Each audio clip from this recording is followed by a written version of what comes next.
All in favor? Okay. Can I get a motion to move say first? The Hunter Texas School District Board of Education will convene an executive session for the purpose of collective negotiations under the Taylor Law, medical financial credit for employment history of a particular person or corporation, or matters leading to the appointment or employment history of a particular person or corporation, or matters leading to the appointment or employment or promotion or demotion to discipline or suspension or removal of a particular person or corporation. Can I have a motion to move to executive session? Can I get a second? All in favor? Aye. All right, we'll be back in approximately 7 p.m. for a public portion of our meeting. Okay, so good evening. Tonight is Wednesday, October 6th, and this is the Hendrick Hudson School Board of Education meeting. Before we begin, I would like to emphasize that we have made an important change to our meeting format tonight. The public comment period for non-agenda items has been moved to the end of the meeting. This rearrangement is in recognition of the current increase in polarization and intensity of opinion about public education, which resulted in an unusually disrupted and heated public comment period during our last meeting. This decision was not made to discourage public comments. Instead, it is intended to facilitate a more relaxed, open, respectful public comment period where the board can focus on comments without distraction. Having the non-agenda comment period at the end of the meeting allows the board to conduct their essential business in a more efficient manner, facilitates the predictability of the timing of agenda items for presenters and for audience members who have come to listen to or comment on tonight's agenda items, and allows more flexibility in the length of the non-agenda comment period. Both comment periods will still be limited to 15 minutes in length initially. The length of each comment period can be extended by consensus of the board if the board feels the comments are contributing new information that is relevant to board discussions or school operations, and if time allows. If there are repetitive comments on a particular subject, the board may decide to cap the number of comments on that subject to allow other items to be presented, and may encourage the superintendent to schedule a public forum, public hearing, or other more appropriate venue for the topic to be addressed. Please be advised that if you have signs at the meeting, they must be constructed from cardboard, paper, or other non-hazardous materials. Please be considerate of others and be sure not to block the view of other attendees. And make sure your signs follow the school's code of conduct. Security personnel may remove signs that do not follow these guidelines. Audience members must sit during the meeting, please, and should not move the seats as they have been purposefully placed to conform to current health guidelines for your safety and the safety of those around you. Thank you for attending this evening. We will now begin the public portion of the meeting with the recitation of the Pledge of Allegiance. Pledge allegiance to the flag of the United States of America and to the republic for which it stands, one nation, under God, indivisible, with liberty and justice for all.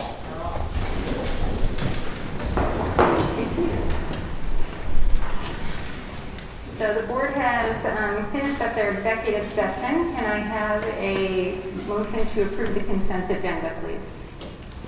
Or the agenda as stated, I'm sorry. So moved. Second. All in favor? Aye. Can I have any items that are going to be pulled from the consent agenda this evening? Can you pull 3.1, the Memorandum of Agreement with Miramas? Sure. Anybody else have any items to pull from the consent agenda? All right, can I get a motion to approve the consent agenda as stated, please? So moved. All in favor? Aye. All right, so we now go to items removed from the consent agenda. We have several. Why don't we start off with item number 3.1, the Memorandum of Agreement. Sure. This Memorandum of Agreement is mandated approval for school boards and school districts throughout Westchester County in order to participate in free COVID testing for faculty that are non-vaccinated and for students with parental permission. So by executing this memorandum tonight, we can begin working with the county and Miramas to draft our testing protocol. The governor's regulation is that all non-vaccinated staff, regardless of their function in the district, must be tested for COVID every week. And this memorandum allows us to work with the county and the county to work with Miramis, a testing company, to do that. They will provide the tests, they will analyze the tests, they will give the reports back to the faculty as well as the school district. That's a really important distinction because we are not in the business of COVID testing, nor should we be. So this agreement allows a third party to come in and do that service on behalf of Westchester County.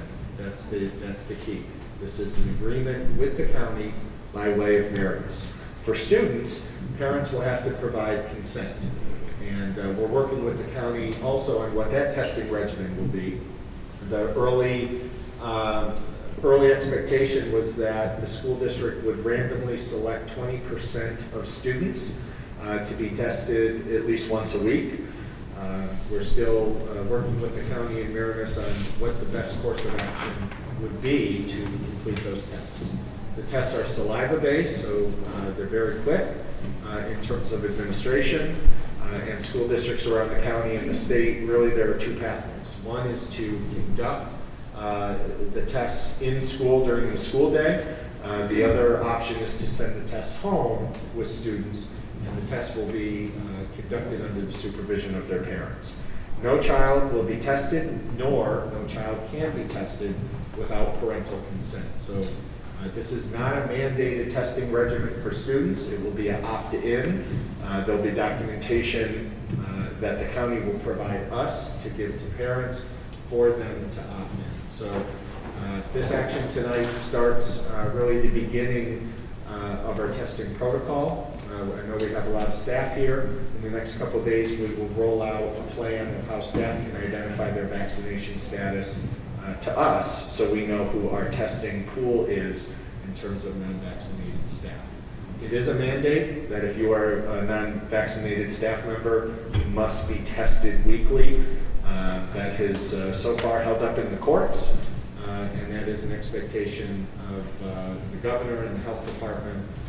And while there are some people who have challenged that, it has been upheld that it's a condition of employment per the governor. So this agreement allows us to really begin that plan and now officially partner with Miramis and the county in terms of setting up our regimen. Okay, so it sounds like there's still details to be ironed out, and we can expect more information. Yep. Okay. Thank you. Any other questions? All right, can I get a motion to approve item number 3.1? Can I get a second? All in favor? Aye. The next items that were pulled from our consent agenda are our donations. We have 3 donations this evening. Our first donation is the approval of 2 TI-84+ CE calculators for the math department. The district has received a donation of 2 TI-84+ CE math calculators for the math department from Thomas May. Thank you very much, Mr. May. The second one is a grant for $750 from the Special Olympics of New York due to the district's participation with Unified Sports. Joe, do you want to say anything about our Unified Sports? Yeah, the Unified Sports Program began a couple of years ago. It was in partnership with the Special Olympics of New York State, a number of school districts throughout Westchester County, and then ultimately New York State. It's an opportunity for our students to compete with their peers, both in the school but also local school districts. While we received grant money to begin the program a number of years ago, there still is an out-of-pocket cost to the district, and a donation like this helps minimize that cost. And we're really proud to be able to support the program. And if you can get to a game, an outdoor event, or a basketball game, it really is fascinating to watch the spirit and watch the school community come together. So we're very thankful for this donation so we can support the financial end of the program. It's an amazing program. I think the kids really enjoy it.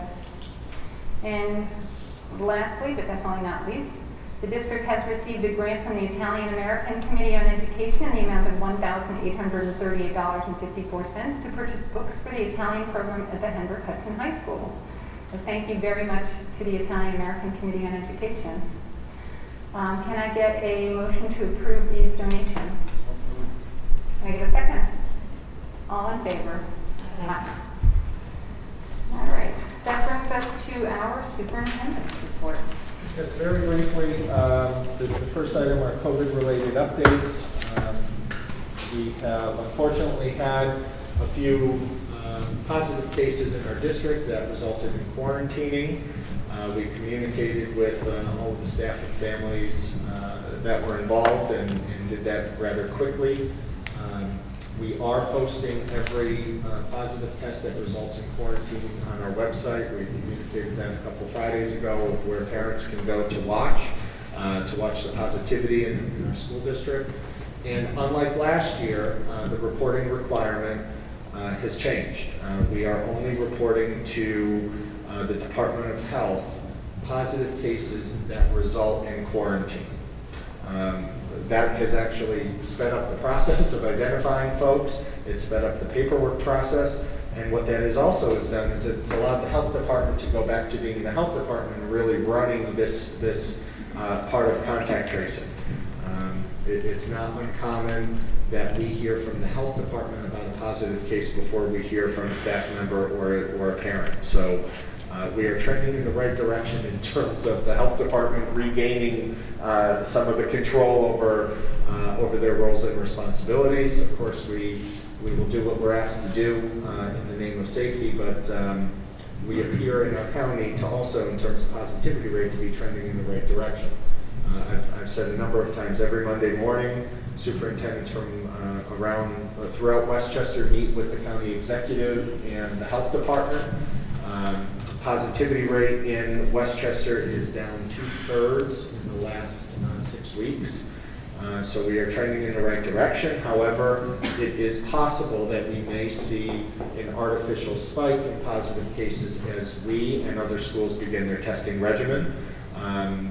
That's expected. That was expected last year. As you might recall, school districts were forced to engage in COVID testing based on their community positivity rate. And for about the first month, that rate increased because they were conducting more tests. So all things COVID, please make sure you check out our website. We, over the last couple of weeks, made updates, provided updates from the Department of Health and CDC regarding mask wearing.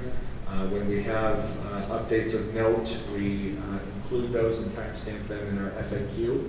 But hopefully, based on that county data that was reported on Monday, we are all trending in the right direction. The second update I had, we just talked about in terms of COVID testing, and so I'll skip that. And the last update I have is the district's kickoff of our next phase of the strategic plan. We've asked family members and staff to respond to a survey indicating if they're interested in serving on any number of committees that will support our organization's next 3 to 5 years. It will be an opportunity to be part of the next chapter of Hendrick Hudson. Obviously, it goes without saying, this school community has gone through quite a bit in the last 4+ years with Indian Point and now Holtec coming in and decommissioning and some organizational decisions we had to make because of our financial forecast in the future. So if you are interested, please make sure you complete the Google survey. If you can't commit the time that some of the committees require, certainly there'll be a lot of opportunities for staff and for family members to get involved in very specific work that we would anticipate will come out of the major findings from our surveys and our focus groups. As of tonight, we have about 20 staff members that identified interest in participating and about 30 parents and community members. That's up maybe 20 participants from when we checked on Monday morning. So we'll continue to encourage people to get involved if they can, if time permits. But that's a pretty good response and a pretty balanced response given the vision that the board has set forth for the next couple of years, and certainly one of the SMART goals that will be discussed tonight. I have a couple questions. Yeah. So we've had 50 volunteers so far. What's your goal? Is there a number that we're targeting to get a well-rounded sample of our community? There really isn't. The increased participation will come over the next after the next number of months when we identify what the priorities will be. So any good strategic plan usually doesn't have any more than 5, maybe 7 focus areas, and then within those focus areas would be another opportunity for people to get involved, to discuss matters or participate in matters that will be more of an inch wide and a mile deep. So for example, let's say one of the focus areas that come out of the strategic plan might be instructional technology enhancements. That then would be another call for people to get involved who have that specific interest. I'm sure that another interest or a priority that may come out of the strategic plan, something along the lines of maybe facilities improvement. That would be another opportunity for folks to get involved. So it's not now or never right correct. now. They'll be, okay. Yep. And can you give some ideas of what kind of, you're calling them committees, what types of things are people going to be discussing? How are you going to be sorting them out? Initially, there'll be a lot of data analysis in terms of some focus groups and surveys that the facilitators will put out in terms of anticipated needs or priorities that they feel the district should be focused on. So that group will help prioritize those and go through a facilitated process, much like our board retreat. If you think of that, but just with a bigger audience of 20, 30, or perhaps 40 folks, those then, the opportunity for people to participate there will then lead to some R&D, some research and development in terms of, okay, what are forward-thinking schools doing in the area of facilities management or instructional technology? And some of those members may stay on and get more involved, like I said, inch wide and mile deep, but these committees are mostly 30,000 foot level, looking at the input and feedback from all stakeholders and helping us and helping this board identify what some of the drivers will be over the next 3 to 5 years. Then there'll be a brief pause and very likely a public discussion with the board and a board meeting, and then we will transition into some of the action plans of how we'll make these things actionable, how we'll collect data on whether or not they're working, as well as the timeline anywhere up between 3 and 5 years. So from the pool of volunteers, who is going to form the committees? How do they pick? How does that happen? So we've asked folks to identify any affiliation, if they were staff affiliation by school, if they were parent, what school or schools their children go to, because we want to make sure we have representative balance. Right. We also will need to get back to folks to say, here's when the groups can meet. Can you meet or not? And if not, then maybe we perhaps find a replacement. So we're maybe 2 weeks away from making that determination. That was it. Thank you. Yep. Anybody else? Before we move on? I just wanted to point out that I believe the deadline for people to submit their applications is October 8th. Correct. So Yeah. just- We're trying to have a quick turnaround. So folks can fill out that Google form. It's basically name, email, school you're affiliated with, and 2 very brief open-ended questions. Then that will give us a pool of folks to discuss next week and to make sure we have representation, not only from all 5 schools, but that we also have representation of parents and community members, business leaders, so on and so forth. So we tried to give ourselves a big enough window between the deadline of October 8th and the potential of an introductory meeting on, I believe it's October 20th. So we may have to recruit some folks to make sure that these groups are well-rounded in terms of affiliation. Are we including students in this phase of the strategic planning process? They're going to be, I believe, included in the breakouts in the specific focus areas after we evaluate them.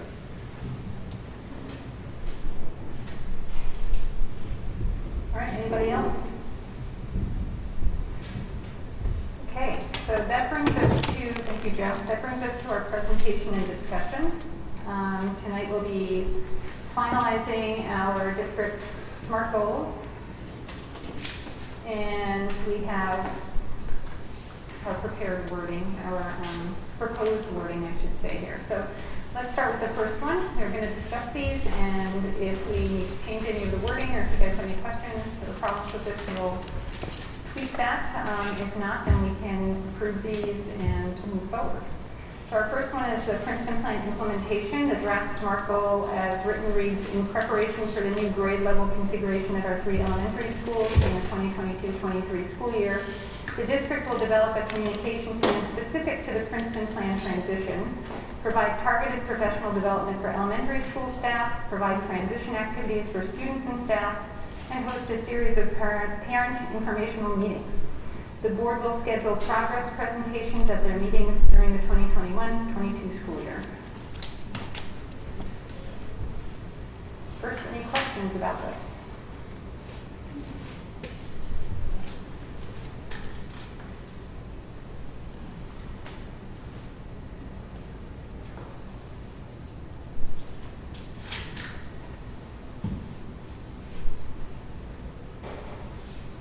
All right. Any suggestions for improvement or changes on this one? I'm going to go around the room, say yes or no. Corey? No changes. Jen? No, I like this one. Okay. Alexis?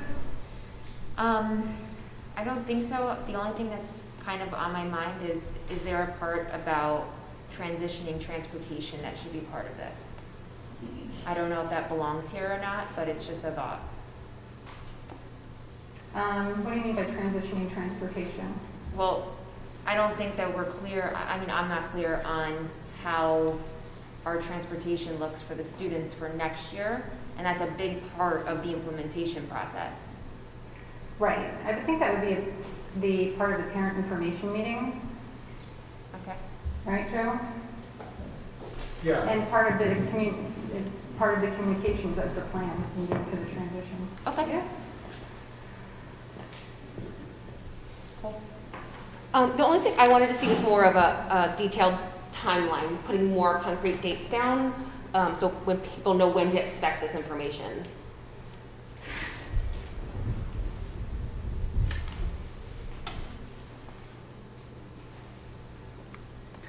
So how about we set a date for having concrete dates when people will get information? Joe, when do you think that might be feasible? Rather than putting it in our SMART goal, why don't we? Well, we certainly could, toward the end of the SMART goal, have monthly report outs here at board meetings. Okay. Start with that, and then, typically what we like to do is provide the information to the board and the community, and then we break it down to PTA meetings, or Okay. last year we did little volunteer video meetings, but we certainly could commit to a monthly report. Our team has been meeting with principals. We've been meeting as a district team, preparing for everything, so certainly there is enough to report on. Okay, that would be great. Thank you. Lisa? I think that it's good the way it is, and I like the addition to Ally that you made and suggested as well. The report out, I think that's a really good addition. So when will you decide how will you decide what topics need parent forums? Is it we present monthly, and then from there we make our decision? If that presentation warrants a parent forum follow-up, is that what you're envisioning? Yeah, working with the elementary principals and their PTAs. The PTAs are still going through a organization discussion of how the PTAs will be organized next year, whether it would be one K-5 group or specific to school. So certainly they're part of the conversations. I meet with the PTA officers monthly, and this is a standing item on those meetings as well. So yeah, we try to partner with parents when it's time to speak with them, and try to encourage people to come to a PTA meeting to hear about district business as well. Okay, so you envision using the PTA as kind of a platform to start? Will be one, yeah. So last year when we were going through the evaluation phase, we certainly tacked on discussions around the Princeton Plan, the PTA meetings, and then held separate ones by school, or then we just held open forums. So it looks to me really the only thing we need to add is that the board will schedule progress presentations monthly at their meetings during the 2021-22 school year. So I do want to comment around that. I wouldn't say monthly, because you don't want to have a presentation just to have a presentation. I would think at the beginning, you would want to have presentations as needed, but then as you get closer to implementation, you would want more frequent presentations. I just, Should we say at least monthly? you could say at least monthly or at least bi-monthly, you know, and then eventually it will get more frequent. You just don't want to have a meeting to have a meeting. You know, every meeting should have a purpose, a reason, and a specific agenda. And, you know, I'd be concerned that the administration would be taken away from the work to focus on this meeting, which may or may not have hot topics to discuss. But at the same time, it shows the community that things are moving forward, things are being addressed, and that it's not just, it's an update not just to the board, but to the community that this is what was looked at this month, this is what our goals are for next month. I think it's important that the community knows what the process is. Yeah, that could, so I think it's a mixture of having standard, let's say, email updates or posted updates. So here's what's going on, here's some of the information. Whether or not you want to take everybody's time to have a full-on meeting, I think needs to be. I don't think it has to be, no, we're just talking about adding a bullet point to the superintendent report monthly. That's how I understood it. Yeah, I don't think it has to be a half-hour presentation with slides, just That's a, fine. Yeah, so yeah, we at report least touch on. base monthly. Yeah, not having the meetings monthly. Right, no. Right, so when we say monthly meetings, that's what we're The existing No. meeting and updating existing. That's exactly, yeah, so that's. Right, after their meetings is there. Thank you. You're welcome. All right, so that one was pretty quick and easy, very nice. So we'll move on to our second one, which is the strategic plan SMART goal. We're already moving forward with our strategic planning. The second strategic plan SMART goal says by November 1st, 2021, the district will establish a strategic planning committee consisting of parents, community members, staff, administration, and board members. The strategic planning committee is charged with presenting a draft comprehensive strategic plan to the board by March 15th, 2022. The board-approved strategic plan will be formally introduced to the community at the Board of Education meeting no later than May 1st, 2022. This will include a roadmap that details the timeline, methodology, decision makers, and expected outcomes. We'll go reverse around this time. Sorry, Cory, you picked it. No, it's okay. Lisa? I'm good with this one. I think I like the deadlines that we have established in this. I think they're reasonable. And I think it's nice and concise, but just, yeah. Okay, Caroline? No changes. I'm good. Good. Cory? Wow, this one was quicker than the other one. I like it too.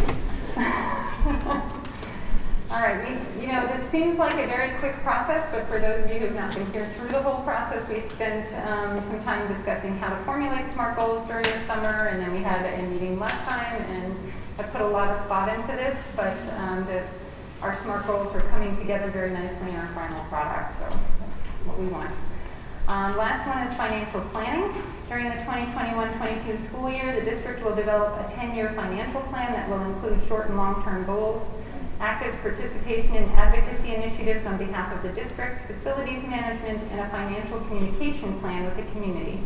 The board will schedule financial planning presentations at their meetings during the 2021-22 school year. Cory, you get to go first this time. Cool. So I would like to have a target date on this. The target date for the having the whole actual thing? plan completed. So it says we'll do it during the year. It says that we'll have presentations in 2021, 2020, but we don't actually have a target date when we'll have the plan completed. Yeah, this is a little tricky because the plan is really an approved budget by the board to set forth to the community, and that our budget needs to be locked in, and the board has to approve our budget in April in order to go to the voters in May. All of these expectations that become part of budget development take place when we begin the budget process in January. So Alexis and Jen, we commit about 90% of our board meetings and board meeting time developing our budget in public going through different proposals, going through different financial calculations, so on and so forth. So these activities, for example, the 10-year plan, how to participate in advocacy, are going to be embedded in that budget calendar, and we can spell those out. For example, the budget calendar, forgive me, I don't know if it was approved yet, but should be shortly in terms of what to expect specifically in each Board of Education meeting starting in January, by program, by function. So we can add some of these to our budget calendar so that we make some of these deliverables time-bound based on our existing schedule. So we can put dates in? Sure. Okay. You suggest making the date for this, do you suggest making the date of this plan after the approved? Yeah, we need to look at so what we do is we look at our budget. We look at the demands and expectations of the budget. So we start with when the budget vote is. Yeah. We have to go back 30, 45 days to make sure the board approves the budget. We usually leave about a month of wiggle room in case there are last minute developments like increase in state aid or decrease in state aid. So really, we roll up our sleeves and get into budget planning January, February, and March. That's at least 6 meetings. Sometimes we schedule additional meetings. And when we're not meeting as a full board, the finance committee is meeting on the off weeks. So if you're a member of the finance committee, you are going to be inundated with this information. What we do for purposes of communicating with the public, we look at our board meeting dates and we put self-imposed deadlines on those. So for example, typically one of the first presentations I'm looking at Risa's is PPS. She usually presents in early January. Margaret, in terms of staffing and instruction, is one of the last presentations because we want to have more data on folks who are retiring. So some of these activities that are in the SMART goal are ones we have habitually committed to. I think what Corey's asking for is look at the board meeting schedule and assign this to the budget calendar, and we can do that. And the other thing I'm asking is, do we really need to wait till next year's budget to do this? Can't we just use this year's budget and just get going on it and put together a 10-year plan? We can, yeah. We have a 10-year plan right now. But the 10-year plan, is always based on assumptions. The reason we don't start a budget process right now is because New York State hasn't even begun deliberating on state aid or federal money or those sort of things. So typically in early January is when the Senate, the Assembly, and the governor start talking about foundation aid, transportation aid, those sort of things. So we have more concrete data to use to start developing the budget. So would it be that we develop, so we have, I know we just have the 10-year projection. Sure. But it's not a full budget plan, right? It's not a 10-year strategic financial plan. It's just estimates and some high-level numbers. So what I'm thinking is we have a rolling plan, right? We set up the 10-year financial plan now before waiting until next year's budget. And then as we get more concrete numbers, and we continuously re-challenge that plan. Yes. And update it with information we have. Yes. So for example, last year when we were deliberating the Princeton plan, we had 2 10-year forecasts. One was with the Princeton plan, one was without, and that was a really important communication tool. Another communication tool vis-a-vis that 10-year plan was also the tax calculator. So yes, those are rolling. Those are spreadsheets and calculations we can continue to update as we receive more concrete information. The only information we can tell you right now, and not literally now, but in a couple of weeks, is what we would anticipate property taxpayers, what percentage of the budget they would pay. We have no idea on state aid, transportation reimbursement, federal money, grant money, so that's why it's always a target, and it's always an estimate. And for those of you who've been on the board for a little while, Enrique always says that this is based on the best information we have at the time, which is why we leave about a month to 3 weeks of wiggle room between when we finish our budget deliberations and when the state budget is approved. Oftentimes when the state budget is approved late, we have already locked in our budget by law yet we receive $5 to $8 million a year from the state. It can fluctuate. So it's always a rolling estimate because we can't guarantee to the community that these numbers will be there because they're always negotiated in a way. All right, thank you. Jen, were you done with your questions? Yeah, I think so. Okay, now Corey kind of stole the mic back. I'm sorry. Alexis? I'm okay. Okay. Ally? So my hesitation with this one is I anticipate through the strategic plan process and getting community feedback that we might have some shifts in where we want to go long-term as a community and where we're putting our money.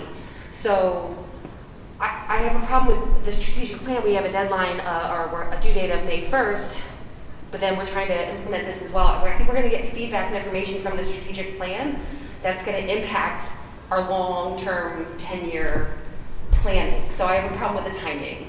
I think that 10-year plan would then change next year when we do the 10-year plan. Okay. Adjust it, like, it's because it's a rolling plan. Okay.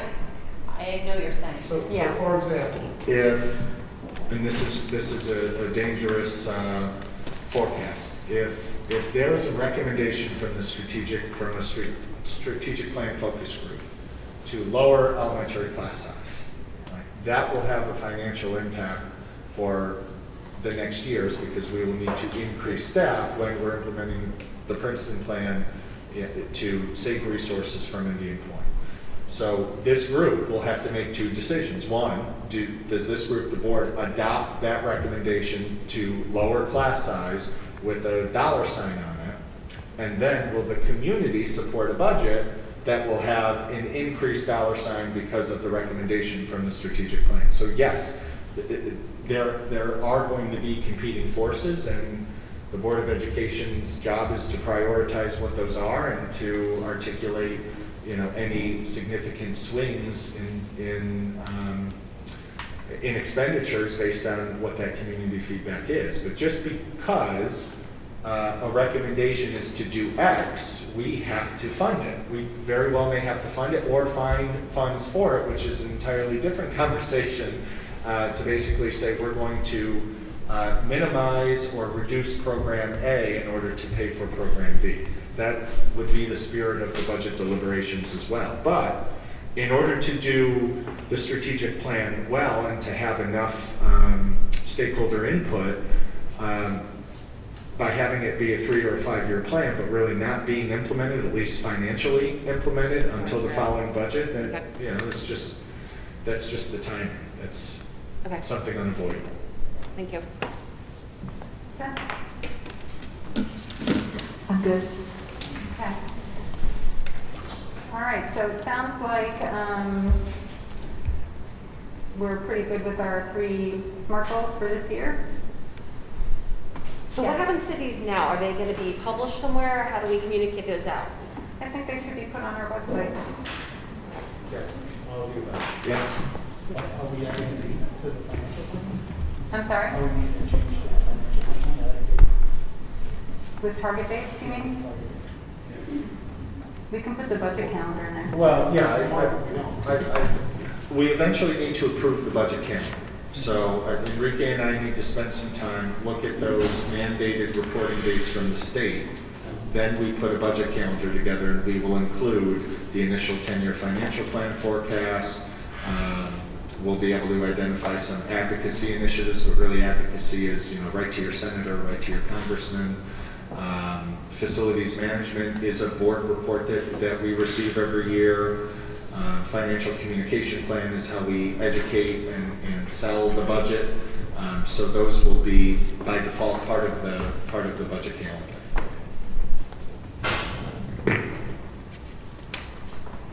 And then the first one, we're going to add monthly somewhere. We're going to we'll schedule progress reports at least monthly at the meeting. Okay, excellent, good work. This brings us to our audience comments on agenda items. Carmen, do we have any comments on agenda items tonight? Okay, so I will not read the comment rules at the moment. I'll save that for later. Does anybody feel like they need a short recess, a short break, after lights or anything? Or we get to move forward? Okay. All right, so our next item are our committee reports.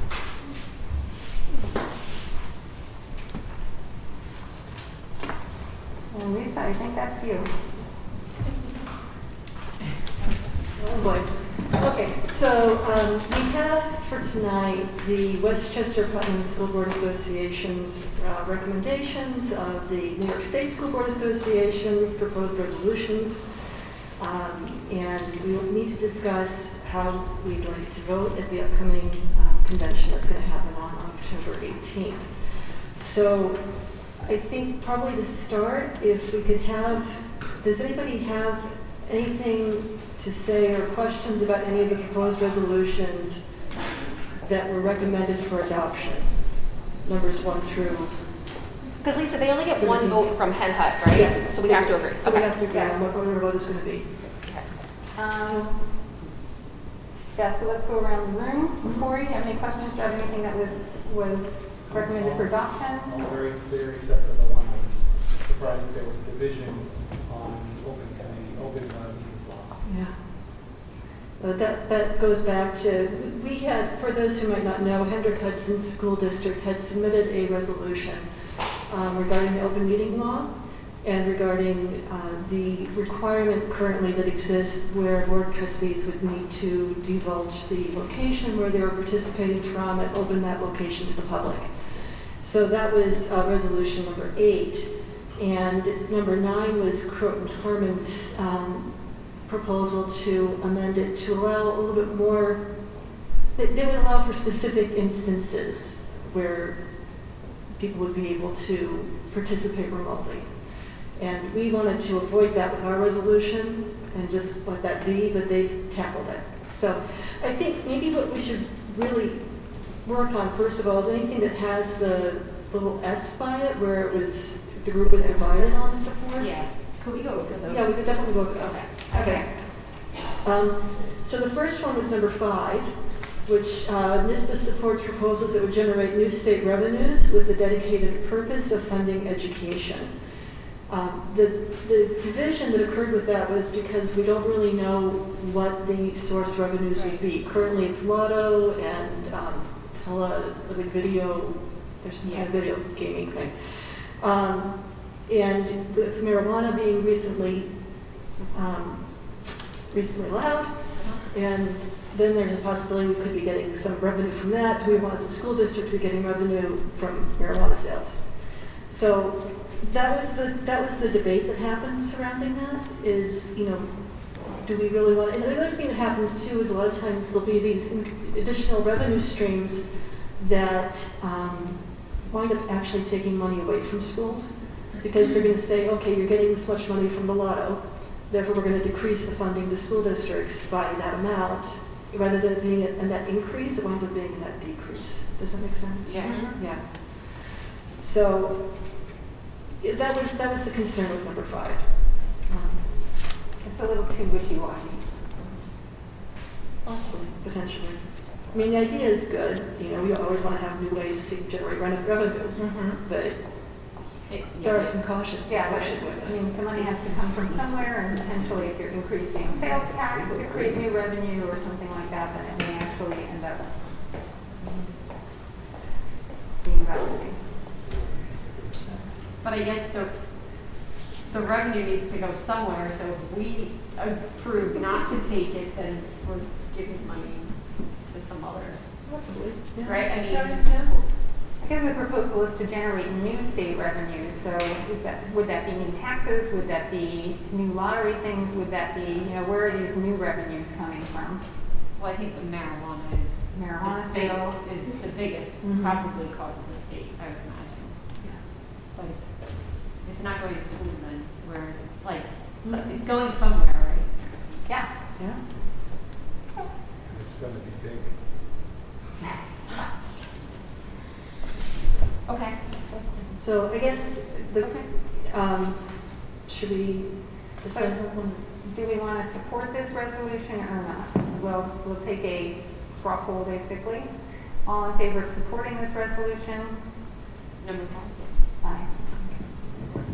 All right, so moving on. The other one that was up for debate was number 9, where we were divided on that one. Oh, that was the open meetings law one. Yeah. So, do we feel that we'd like to support this resolution from Courtney Harmon? It's just more detail to the I was one that going we to say, it looks submitted. very similar to ours, but just, More specific. More specific. It's too specific. Yeah, I agree. Yeah. I think it overreaches a little bit. Yeah. Okay. No disrespect to our neighbors, but all in favor of supporting number 9? All against? Okay. Okay. All right, and then the next one where there was division was number 15. New York State School Board Association supports state legislation to establish guidelines for school districts for identifying and capturing data and creating metrics for initiatives that mitigate the damaging effects associated with climate change so as to more effectively communicate expectations and monitor outcomes when planning and implementing school budgets.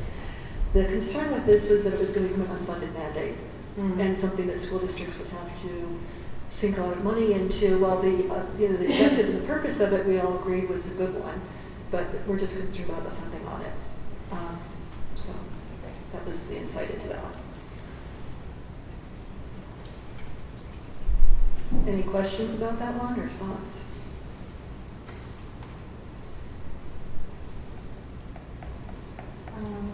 Yeah, how are they going to determine which are the damaging effects of climate change versus something else? Do you Just know to why? increase flooding and storms, or, you know? What drove Shenandoah to submit this? Did something occur there, do you know? I don't know. I don't know. Yeah. That was not discussed. Yeah, I think it's... Oh, I guess we'll vote. When? I guess we'll vote. Okay. All right, let's vote. All in favor of vote 15? All against? Okay. All right, I have one other question that is not asterisked here. However you say that word. Number 11, it said NISBA calls upon the state legislator and the governor to provide funding for assistance to school districts to allow them to make and implement decisions in the best interest of the global environment, including and especially in facilities improvements, transportation, and upkeep. What do they mean by in the best interest of the global environment? Is that just using environmentally friendly materials, or, you know? Yeah, I believe so. It was, there was some concern that this could again become an unfunded mandate. But it seemed like in the end that the bulk of the people on the call that I was part of felt that it was worth it. It wasn't specific enough that it seemed like it was going to turn into an unfunded mandate. It was just trying to encourage the governor and legislator to provide funding to assist us in doing things that would be culturally environmentally responsible. All right, thank you. All in favor of 11? Okay. So do we want to take a group vote on the other ones that are 1 through 17, and then we can do the ones that Sure, are not why don't we do that? recommended? Does anybody have any other one that they wanted to pull out for discussion before we have a group, before we have a vote on that? Yeah, it would be only the ones that were recommended for adoption. Yep. There's another Right. section that's not recommended for adoption. 1 through 17. So all in favor of 1 through 17, except what we had said otherwise? what about 19 and 24? Oh, those we'll talk about afterwards. Oh, okay. We're getting to those next. Yeah. So Okay. just 1 through 17. All right. All in favor of them? Okay. Okay. Any against? No. All right. Okay. So then there are the ones that are resolutions that were not recommended for adoption. Okay. Are there any questions about any of these ones that were not recommended for adoption? You want to discuss any of them? Well, I guess, yeah, so 19 and 24, I guess. Mhm. What? Okay. So number 19 says the New York State School Board Association seeks legislative and/or policy changes to streamline the teacher certification process for teachers from out of state and those with previous teaching experience. So the recommendation from NISBA was to be opposed to this.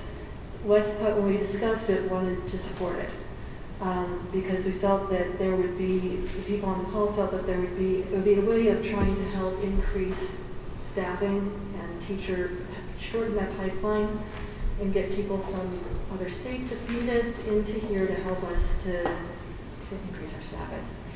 So that was the thinking. But they didn't provide any, what that streamline, there's no details of what that streamline really means, right? I'm trying to go back to that background information on it, but it seemed like it was. Yeah, didn't really speak in much detail. No, they Yeah, just. it'd be nice to have more detail on it. I don't know if Yeah, our administrators want to weigh in on this at all. just. Do you know anything about this issue, streamlining the teacher certification process?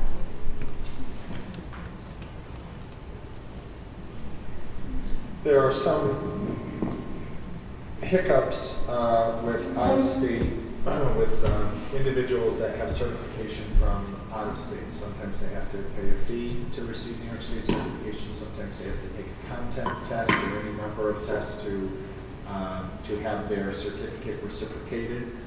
Some states already have an agreement that if you're certified in one, you're certified in others, but not all states. So that's part of the issue, and also part of the issue is that New York State Board of Regents that governs education in the state does not have any authority over teacher development programs in other states. So there is always the fear that credentials and certifications, comparing any two states in the 50 states, are not ideal or not identical, which then would put additional pressure or additional costs on the school district to train those teachers to learn what teachers from New York State have learned or the skills that they have. So there's not like a New York State teacher board test that they would have to take to be able to practice in New York State? Yes, depending on the certification, yes, they would have to. And so what I understand of this is that they're trying to streamline that by not having those requirements in place anymore. Oh. So if you're qualified to teach in Michigan, you could come apply and get a teaching job in New York. Yeah, without all the details, that's that's how I would read into it, perhaps. What do most other states do you know? It's changed a lot in the last 20 years. I don't know what others do. I know that there is no uniform standard across all 50 states. That is for sure.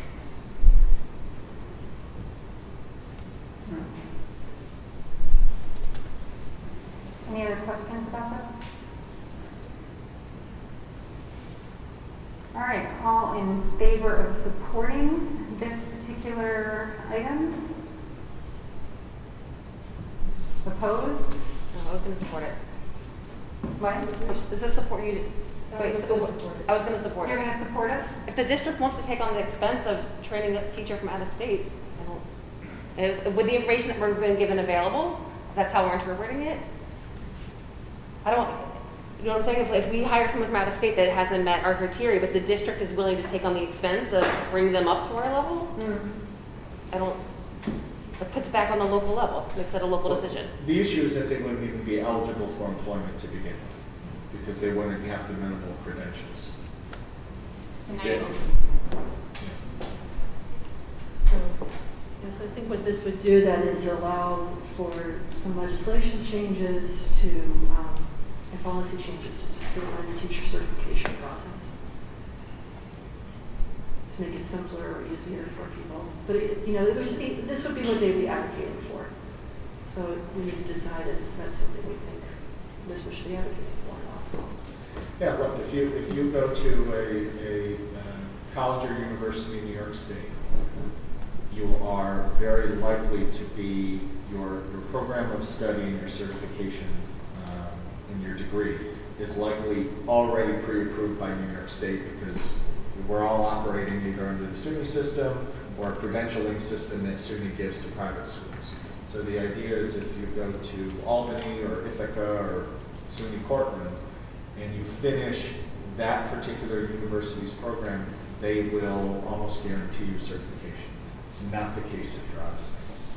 And so part of the debate could be that we're giving a little more flexibility or credence to out-of-state individuals when New York State is trying to keep the certification process in-house. But it also gives more flexibility to our college students from New York State who want to go to teacher colleges in other states to come back here and teach. True. Actually, that's the situation with Jim at the principal in the high school.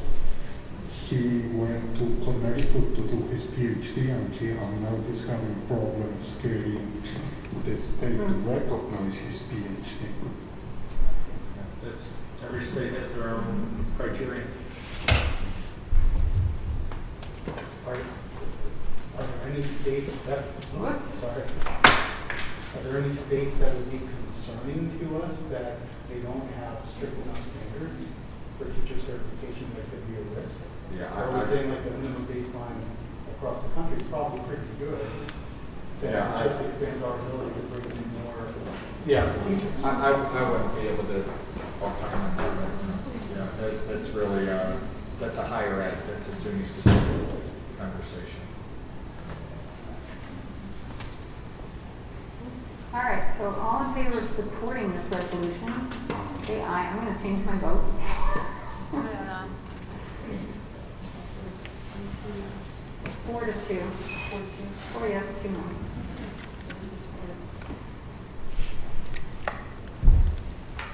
All right, and then number 24, this bill should encourage laws, regulations, and policies that promote alternatives for school districts when purchasing non-instructional services that do not give BOCES an unfair competitive advantage. This is from Ardsley School District, and they had recommended, they put forth a similar resolution last year that was voted down. It was a fairly close vote, I have to say. The idea behind this is that the way things currently work, and Joe, correct me if I'm wrong, but when there's things that we need to purchase from BOCES, we have to go to the BOCES that we're a part of, and we can get a waiver if we want to go to a different BOCES that might be able to provide those services in a better way, one way that we like better, or that might have more of a targeted, I don't know, just a specialty in that particular area, like Southern BOCES, I think, is specializing in technology. Correct. Yeah, they have a technology background. So this would allow the districts to be able to shop around a little bit easier between the BOCES, I guess you could say, to be able to get the best price, and to be able to get the best, their choice of where they want to go for BOCES. It really only, I think it probably works the best in our area where we have so many BOCES that are nearby us that we can, participate in or that we can draw from. And I think that's part of the reason why NISBA opposed it, was because they didn't want to have this competition between BOCES, but in our area it kind of makes sense. And having to apply for that waiver every single time we want to go outside of our BOCES to get things is a very time-consuming process. Ardsley talked about trying to get help with the superintendent search, and it just took months to be able to get the waiver and to get the help because they wanted to go to a different BOCES for that help than the one that they were normally using. And it's also outside BOCES, even if they don't want to use BOCES, right? I mean, they can choose to use another agency. Yeah. Right. You could go outside of BOCES for these things, Yeah. but you don't get reimbursed at the same Correct, level of at state the aid. same Right. rate or Right. percentage, correct? And Ardsley, I would gather, is a district that doesn't receive a lot of BOCES aid. So it is not necessarily financially suitable, or there's no incentive for them to use BOCES because their aid may be so minimal that they can buy the service through a contractor or a third-party agency. So really, this gets into wealth ratio, how wealthy school districts are, BOCES aid. It can really get into the weeds in terms of state aid calculations and those things, which are all dependent on property value. It all is based on how wealthy your community is based on the state education formula. But you're right, we have to exhaust our BOCES before we are approved to use services from a different BOCES. I don't think in my time, I know Lisa, Margaret, Enrique, and I are working with BOCES all the time. I don't think we've ever been denied that opportunity, that if our BOCES doesn't have that program or service or consultant or whatever we need to order, we've always been approved. There's some paperwork with it, but my guess is this goes back to state aid, BOCES reimbursement, and whether or not those are incentives for wealthier districts to use BOCES.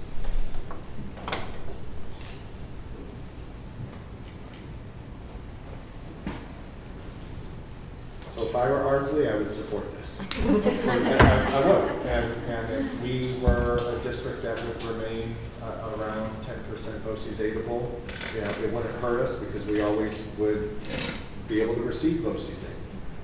So it makes sense when it's proposed. So again, it seems like it adds flexibility for those districts who are able to take advantage of this, but perhaps doesn't hurt districts that cannot.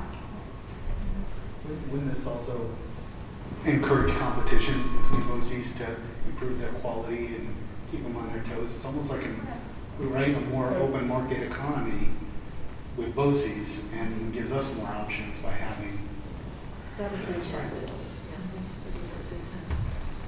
But that doesn't preclude you from getting BOCES aid if you qualify for BOCES aid. Yeah, and if you network and have a relationship with your BOCES and they're forward thinking, they will be able to find that private whatever you need, and BOCES would be able to bring that in and then create a service. Not all BOCES will do that, but you're right. For certain purchases, for certain school districts, it would foster more competition. But the way I read this, and knowing what I know about Ardsley, is encouraging laws and regulations and policies would help a district like Ardsley feel that they can compete on the open market more.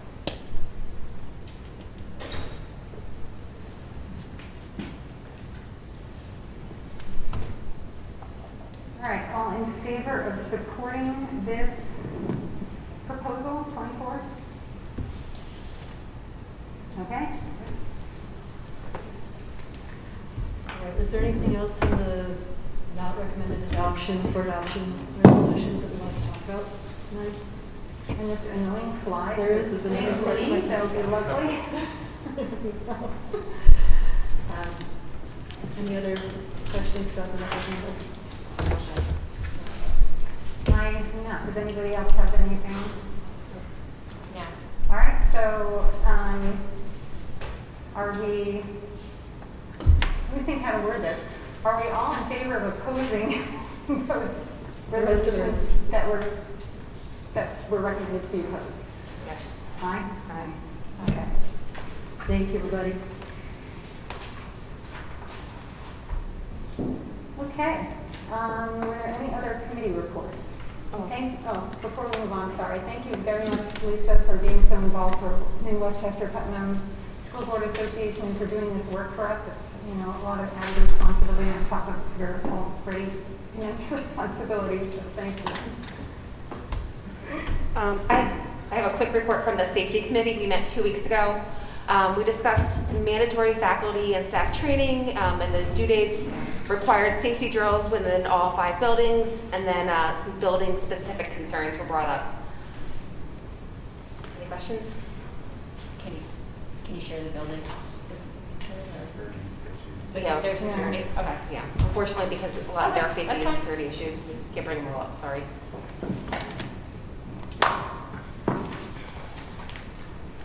All right, that brings us to, anybody else have committee reports? Sorry. That brings us to board comments and new business. Anybody have new business they would like to bring up? Okay, so before we get to our audience comments on our non-agenda items, I'd just like to say I see our teachers are here again this evening. I'd like to thank you for attending our meeting. I hope you heard some interesting conversations tonight, and thank you for modeling for our students an appropriate way of civic engagement. You guys have been lovely. Over the past 2 years, as the public might know already, the district has been coming to the table to engage in good faith negotiations with the teachers union and teachers union's negotiating team, and we will continue to do so until a contract that is fair to both the teachers and the taxpayers of the community is agreed upon.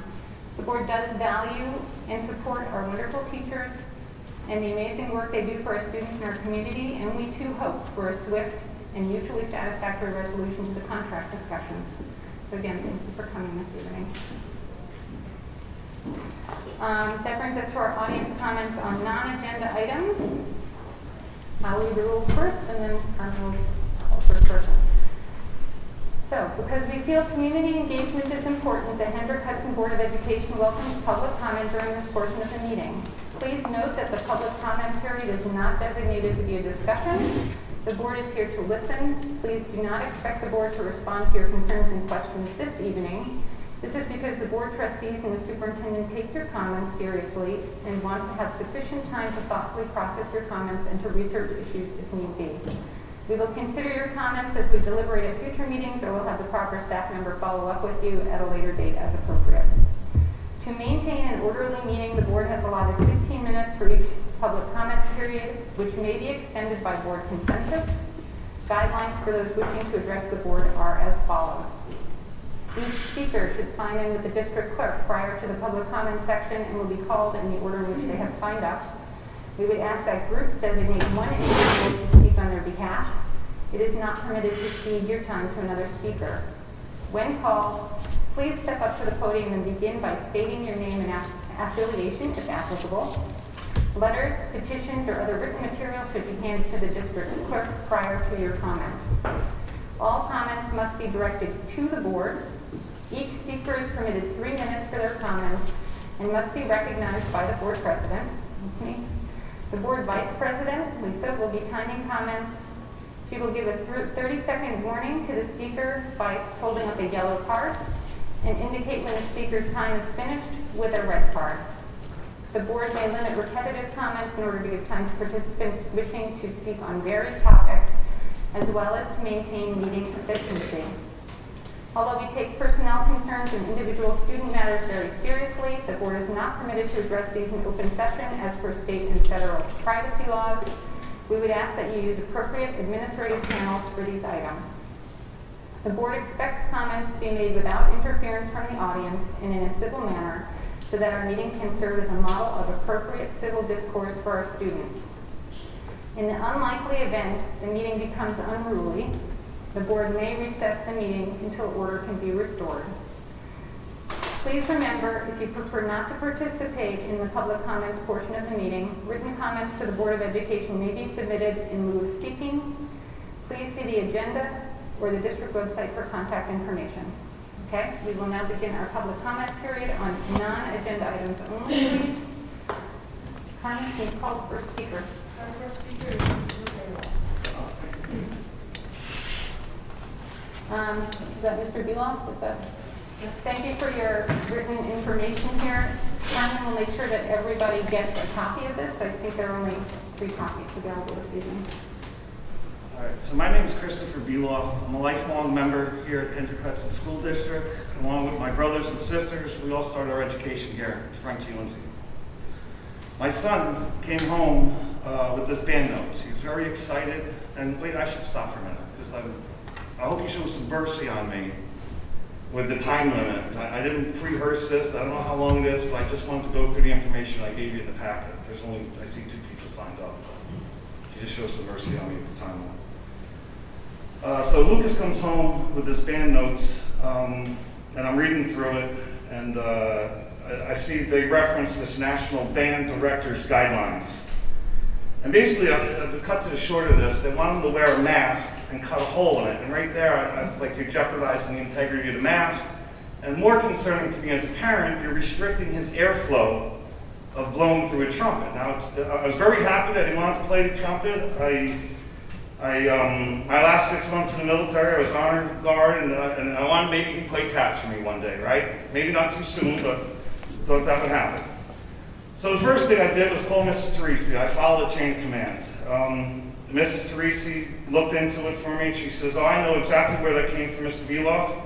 It came from the band notes. They're doing this National Band Directors Guidelines. So, all right, I went home. I didn't really sit well because I'm still thinking of my son, restricted airflow, maybe research this a little bit more. So I Googled National Band Directors Guidelines. I don't come up with anything, but I come up with these other 2 things that I have in the package that I gave you. And so National Band Directors Guidelines came up with nothing. Well, to back up a little bit, after Mrs. Teresi forwarded my email to the superintendent. That was on September 23rd. Still no response by September 30th. So I get on the site and I forward it to every one of the board members that I can find, saying I didn't have a response. And I'm kind of even silly for even being here, because nobody responded to me. It's just not a concern to anybody else, whatever, but it's a big concern for me. You did not receive that email. Oh, I went to the, yeah, maybe the superintendent didn't receive it neither. It's possible. Okay, all right. Moving on, besides that. So anyway, I got 2 documentations that came from the Google search of National Band Directors. One came up with this aerosol COVID Response Committee report that there is some information in here. If you go to page 4, I have to get my glasses. You guys got this in front of you. The committee does not intend to determine policy. That's basically all I got out of this guidance. But these guidance really don't mean anything, I don't think, right? Because all we keep focusing on, if we're going to look at guidance, is this. And I believe this is up to date. It's the New York State Department of Health intern guidance for in-person instruction, pre-K through 12 schools during COVID-19 public health. Is this? Time's up. So thank you, Mr. Beloff. We'll have a look at the information that you sent, and I'll make sure that Carmen gets this to all of the board trustees. Can I just finish one little bit on this thing? There's only one other speaker. For consistency and fairness, we have to keep the time limits consistent so that we're not playing favorites between different topics. I'm sorry. So I guess I'll reiterate the email. Thank you. Yes, if you could resend that, that would be great. And maybe I'll check our spam boxes also. Possibly got blocked by our server.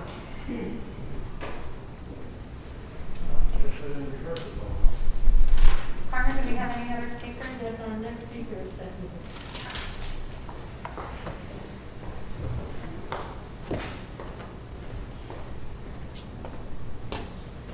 I had something that I prepared, but I'm not going to speak about that.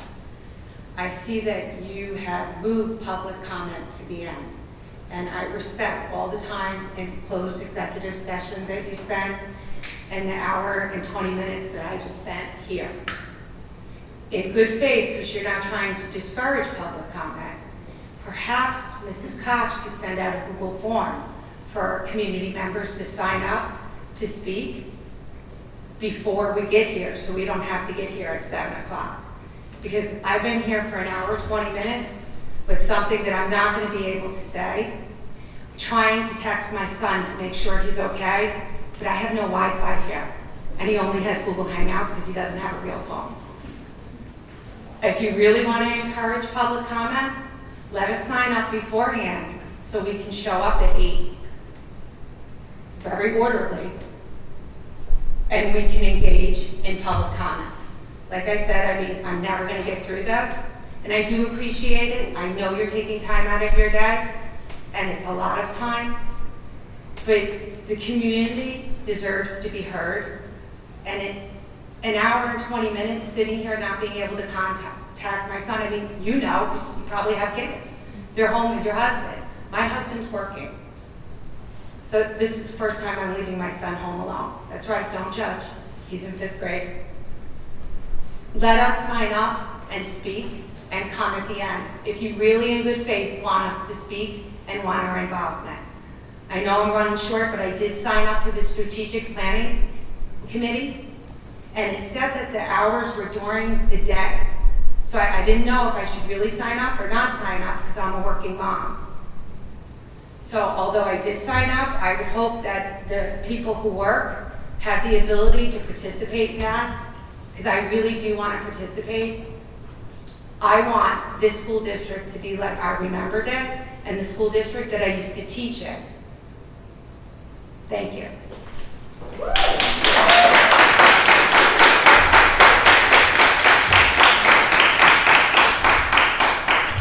Thank you. We'll take your suggestion on sign up ahead of time under consideration. And thank you for signing up for the strategic planning. I know when I participated in that 8 or 9 years ago, I did take several days off of work in order to be able to participate in that process. So thank you for committing that time. Carmen, do we have any other public comments this evening? No? Okay. Thank you very much. So that brings us to the end of our meeting. Can I have a motion to close the meeting, please? Can I get a second? All in favor? Aye. Have a good evening. Our next meeting is in 2 weeks on Wednesday, October 20th. October 20th. Thank you.